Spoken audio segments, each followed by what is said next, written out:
Movimento Pedagogia das Virtudes está iniciando hoje uma nova frente de trabalho, que é o Café com Virtudes, né?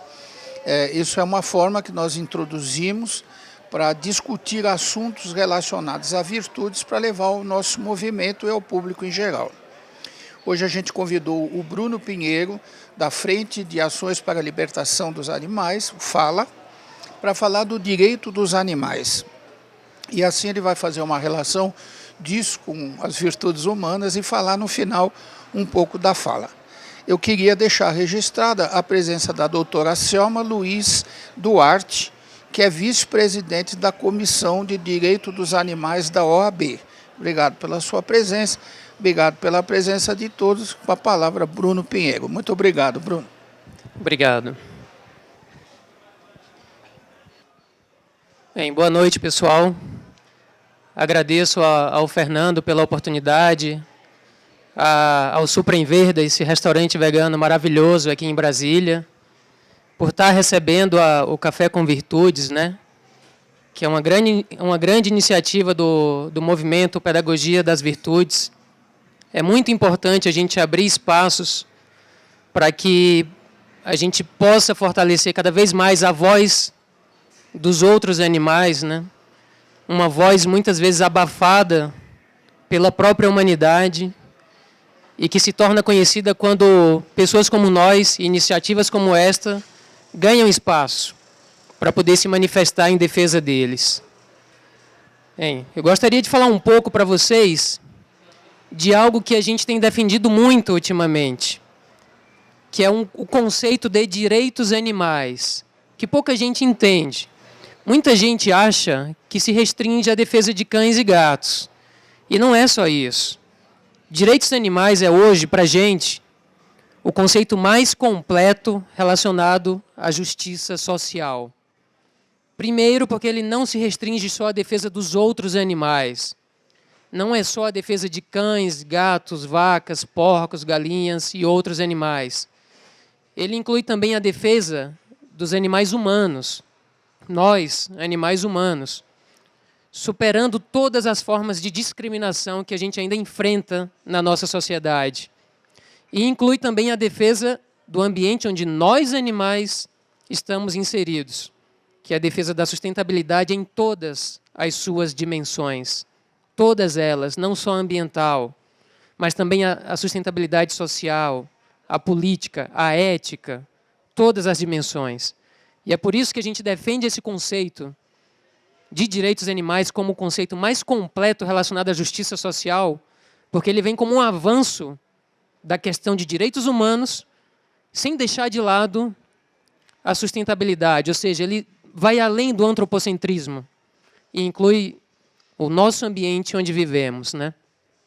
Uma coisa que a gente também faz questão de ressaltar, quando a gente tem a oportunidade de falar em público, é que a defesa dos direitos animais, como já ficou claro em seu conceito, não se trata de defender humanos ou outros animais. Muita gente confunde isso. Muita gente acha que defensores dos direitos animais defendem só os outros animais, mas a questão não é essa.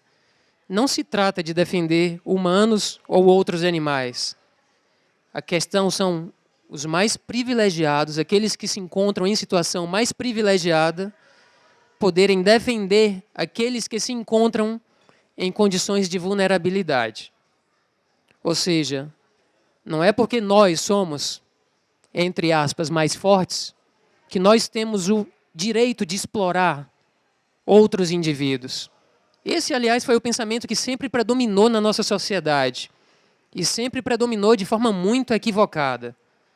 Porque com o tempo sempre veio um outro grupo que começou pequeno e foi crescendo, defendendo a ideia de que nós, por sermos, entre aspas, mais fortes, temos não o direito de explorar, mas sim o dever de proteger aqueles indivíduos que se encontram em condição de vulnerabilidade. Então, direitos animais é isso. Direitos animais vai muito além do que a nossa sociedade imagina que isso signifique. E é muito importante, primeiro, a gente entender isso. Porque somente quando a gente entender é que a gente realmente vai se importar com isso. E somente quando a gente se importar com isso, é que a gente vai fazer alguma coisa para poder salvá-los.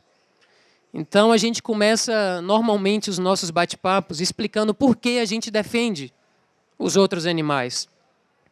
Por que incluir os outros animais nesse campo da ética, que nos diz que a gente deve estender o mesmo respeito a quem tem os mesmos interesses.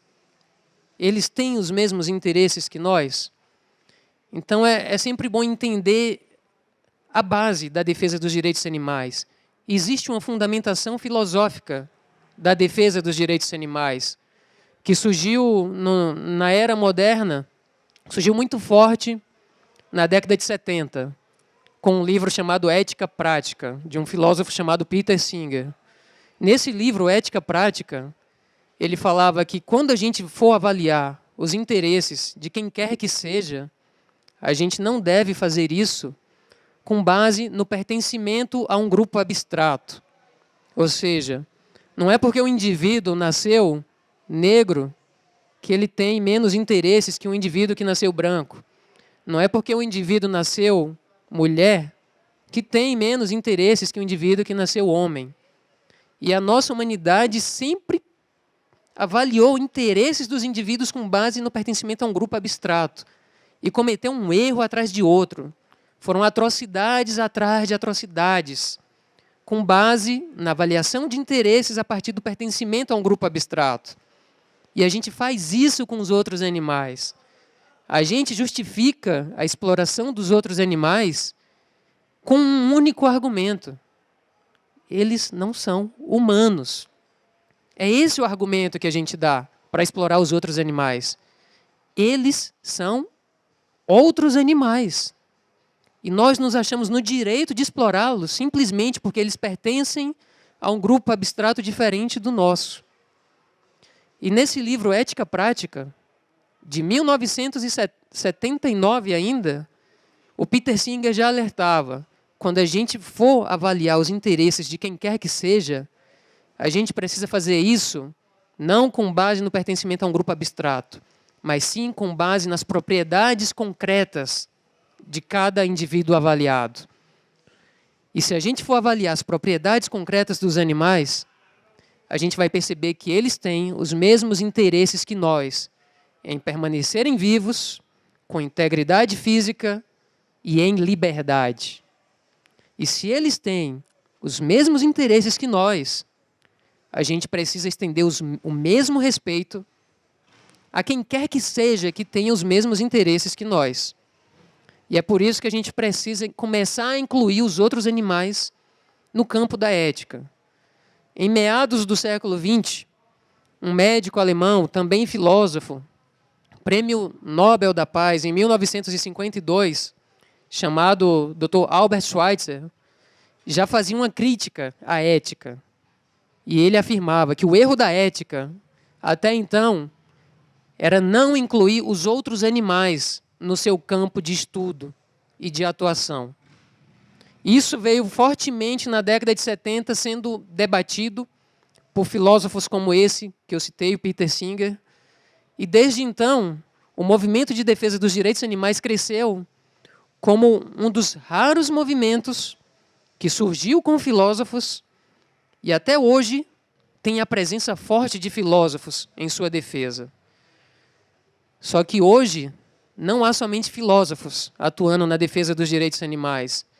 Nós temos uma infinidade de profissionais das mais diversas áreas atuando em defesa dos direitos animais. E isso só mostra o quanto esse assunto está crescendo, está ganhando cada vez mais popularidade em função de uma questão de humanidade. A nossa sociedade está abrindo os olhos, antes tarde do que nunca, para toda a dor e todo o sofrimento que sempre causou aos outros animais. Simplesmente porque eles pertencem a um outro grupo que não o nosso. Agora, vocês me corrijam se eu estiver enganado. Essa base de pensamento de que nós temos todo o direito de explorar um outro indivíduo simplesmente porque eles pertencem a um outro grupo, foi a base de pensamento de todas as formas de discriminação na nossa sociedade. E essa discriminação tem nome. Quando a gente desrespeita os interesses dos outros animais, interesses similares aos nossos, a gente comete uma atitude discriminatória. E isso se chama especismo. Especismo é justamente isso. É essa linha de pensamento, sem ética e sem princípios, de que nós temos todo o direito de explorar, de escravizar, de torturar e assassinar outros animais simplesmente porque pertencem a um outro grupo.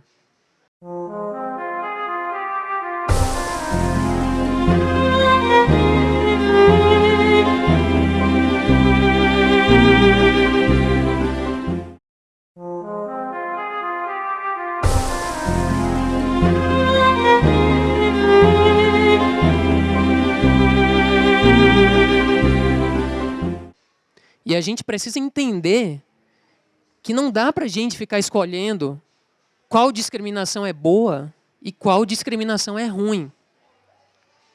Porque a base de pensamento é a mesma.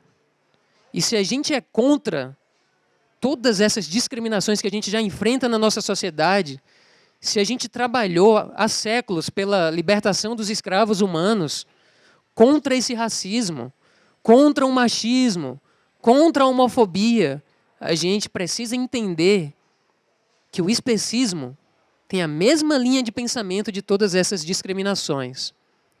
E quando a gente para entender isso, a gente percebe que a defesa dos direitos animais tem uma base moral.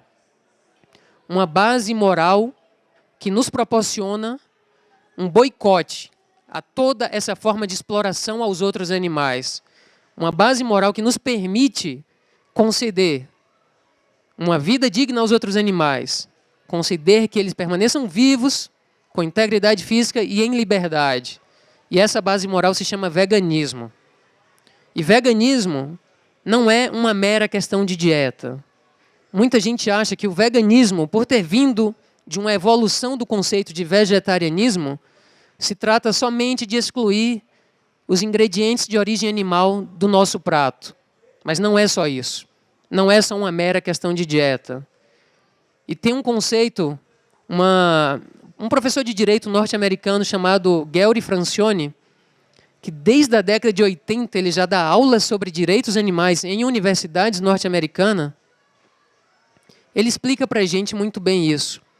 O veganismo é um compromisso moral e político, no nível individual, que cada um de nós pode ter para abolir de vez toda essa exploração dos outros animais, seja para alimentação dos animais humanos, seja para vestuário, seja para entretenimento, seja para mão de obra, seja na experimentação, no ensino, na pesquisa, nas mais diversas áreas. O veganismo é aquilo que cada um de nós pode colocar em prática e pode colocar desde já. É o mínimo que nós podemos fazer para estender o mesmo respeito a quem tem os mesmos interesses que nós, os outros animais. É por isso que nós, defensores dos direitos animais, somos veganos. Porque nós nos posicionamos contra qualquer forma de exploração dos outros animais. E muitas vezes nós somos chamados de radicais por isso. E nós afirmamos, em qualquer circunstância, nós afirmamos, nós somos radicais. E muitos de vocês são radicais e não percebem isso. Nós, por exemplo, assim como muitos de vocês, somos radicalmente contra o racismo. Somos radicalmente contra o machismo. Somos radicalmente contra a homofobia, a transfobia. Da mesma forma que somos radicalmente contra o especismo. E é por sermos radicalmente contra o especismo que nós somos veganos. O veganismo é isso, é uma atitude radical, que vai na raiz do problema, que combate a raiz de toda essa discriminação, que tem como base a mesma linha de pensamento de todas as demais discriminações que a nossa humanidade já vivenciou. Então, isso é a defesa dos direitos animais. É defender todos os outros animais sencientes, que assim como nós, têm essa sensibilidade, sentem dor, sofrem com isso e têm consciência. Sabem que estão vivos, querem continuar vivos e têm a capacidade de desfrutar a vida. Essa é a propriedade concreta que nos diferencia, nós animais, dos vegetais, por exemplo. Muita gente questionava no passado se os outros animais realmente sentiam dor, se eles tinham alguma sensibilidade à dor. E muita gente chegava a abrir animais vivos para ver se eles tinham o mesmo sistema nervoso que nós temos. Como se os gritos que os animais dessem não fossem de dor, fossem de prazer ou qualquer outra coisa ao serem abertos vivos. Hoje em dia eu tenho certeza que ninguém concorda com essa ideia ultrapassada de que animais não sentem dor. Mas hoje em dia muitos de vocês se questionam: animais têm consciência? Quem convive com outro animal, com um animal de outra espécie, sabe muito bem que eles sabem que estão vivos, que eles querem continuar vivos e que eles têm a capacidade de desfrutar a vida. Isso é consciência. E em 2012, na Universidade de Cambridge, na Inglaterra, um grupo de neurocientistas se reuniu para publicar um manifesto, conhecido como Manifesto da Consciência. E nesse manifesto eles reconheceram que os outros animais têm sim consciência. Um grupo de neurocientistas afirmou isso. Para quem ainda duvidava e esperava um embasamento científico, podem procurar um Manifesto da Consciência, da Universidade de Cambridge.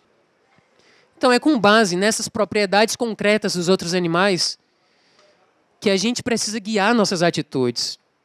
A gente precisa se libertar de toda a dor e de todo o sofrimento que a gente causa aos outros animais. A libertação animal é também a libertação humana. É a libertação de tudo isso que nos aprisiona ao passado. Um aprisionamento às mais bárbaras formas de discriminação, que nos fazem achar no direito de explorar outros indivíduos. É isso que a gente precisa superar na nossa sociedade. A gente precisa refletir sobre isso.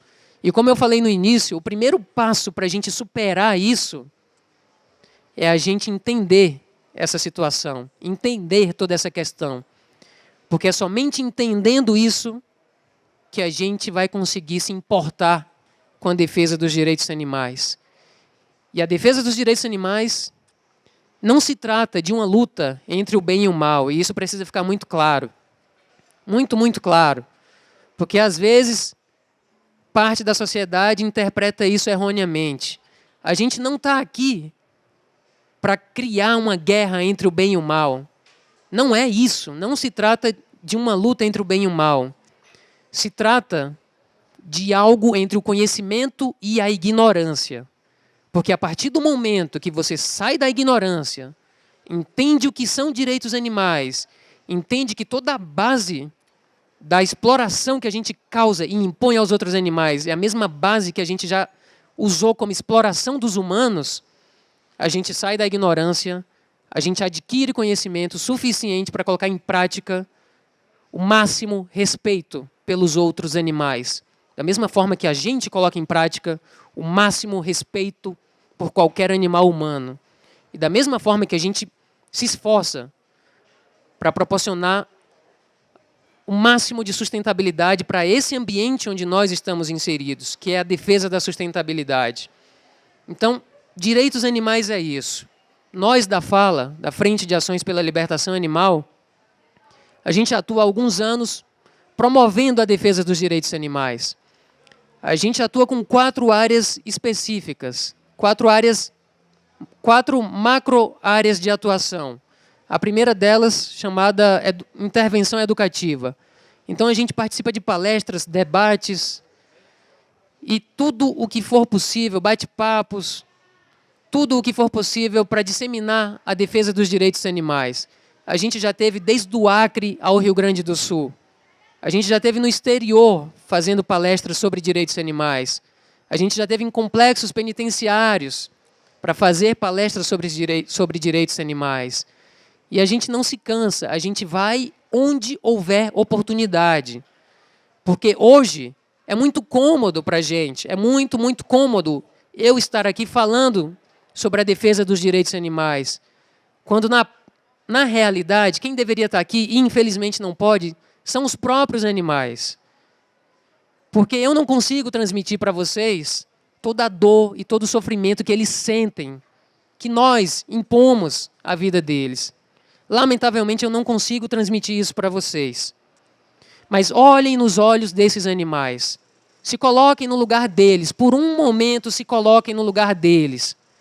E sintam o quão precioso é o momento que vocês vão passar. O quão preciosa se torna a sua vida naquele momento do chamado abate humanitário, que não tem nada de humanitário ao tirar a vida de alguém que quer continuar vivo.